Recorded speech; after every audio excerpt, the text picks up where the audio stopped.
This game is against GothamChess. It's already been featured on his stream and on my channel, where I reacted to his commentary. But this time we are skipping commentary, no side notes, just the game. Let's dive in. I played black pieces, he played e4, I played c5, so we have Sicilian. He played knight c3, I played d6 and d4. And he took with queen, and this is kind of a sideline already. He played knight f6 and then b3. This b3 is quite annoying sideline for in black's perspective, because when bishop goes to b2 and white makes long castling, it's not so easy to create any kind of attack because bishop defends and also attacks quite well on b2. So this is quite tricky line, and as I said earlier, I have made a video about this game where I analyze black's idea more deeply, and if you want to watch it, you can find the link from description. And now we just go forward and see what happened in the game. Here I played bishop d7, but probably knight c6 is more accurate. Anyway, this is quite normal, and in many cases computer says that black can play d5 and try to play bishop b4, but if I remember correctly, I wasn't consider that kind of ideas in the game, during the game I mean. Okay, knight c5 was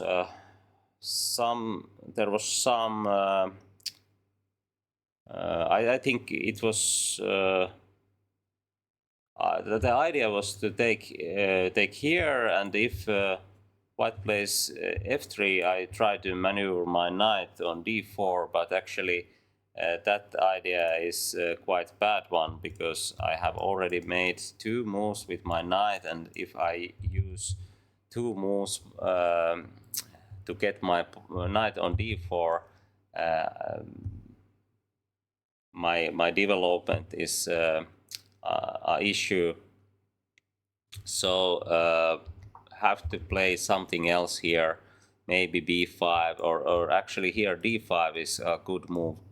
White can be in trouble with bishop b4 and knight e4 and queen a5 ideas, but here he played f3, and somehow I tried to get my knight on d4, but he even prevented by playing knight e2, bishop e7, and now white can castle long. I made short castling, and as you can see, computer likes white's position, and the reason is that this knight is very clumsy on e6, and white's attack is already looming. g4, h4, and normal kingside attack, and my attack on queenside is not it's not dangerous. Bishop on b2 gives good prospects, and of course white can play this kind of king b1 ideas, because this is very useful. There is no tactical ideas anymore. In some cases I can play knight somewhere and then bishop g5, but after king b1, king is very well placed on b1. Okay, let's go forward. I tried to do something on queen side. He took with queen. Probably here better idea is just grab the pawn on b4 and then try to play f4, and white is better here. Okay, he took with queen. Now I got at least one threat. Rook d2, a1, a5, f4. Okay, this looks quite threatening. f5 is coming, maybe f takes e5 is coming, so probably black has to take.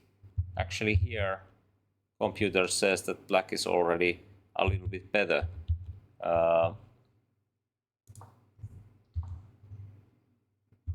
What happened actually here? Okay, after queen takes d5, black is already in the game.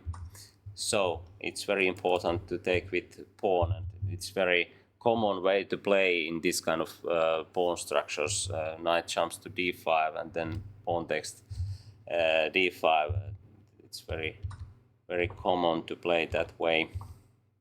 Okay, but here I played f3. Probably this is wrong because knight can join the attack. I should play something like, okay, computer says queen c5 and trade queens. Okay, that's logical. Maybe rook e8 is also possible, but white can play rook f1 and take f4, so it's better to trade queens. But I played f3, and I think already here I had this idea because I can win a tempo by playing knight f4, and then when knight jumps to e2, it's already covered by pawn, and then if knight lands on c3, I have good chances to create dangerous threats, and this bishop is not attacking anymore. So it's very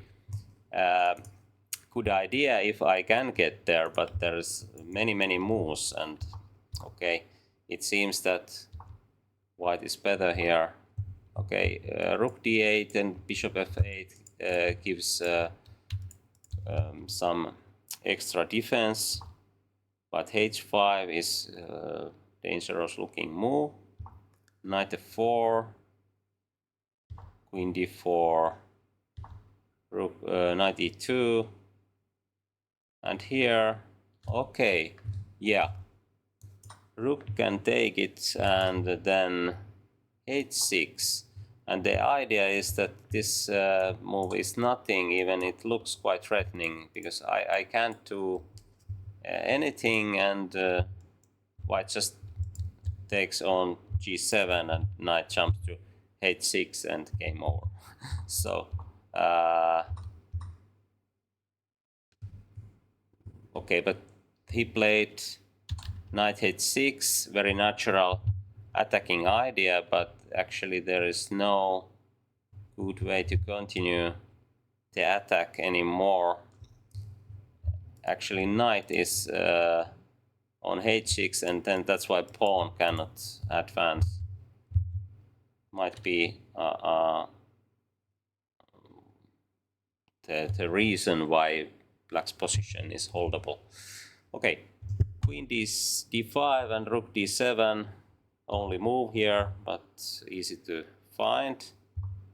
g6, and now I played knight c3, nice chance to trade that bishop away, and now there is already checkmate idea if white doesn't want to trade queens.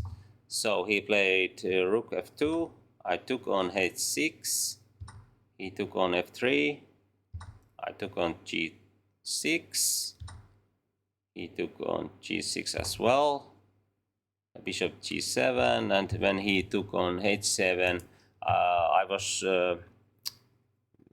quite sure that I'm going to win any endgame, because this bishop and this pawn can provide good chances, even rooks are trading, or even rooks are on the board. So queen c5 is very good resource, because I can play queen a3 if white doesn't want to trade queens.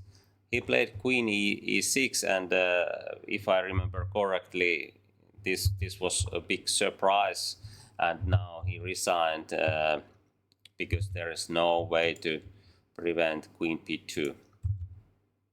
Okay, that was the game, and I hope you enjoyed this one. Thanks for watching.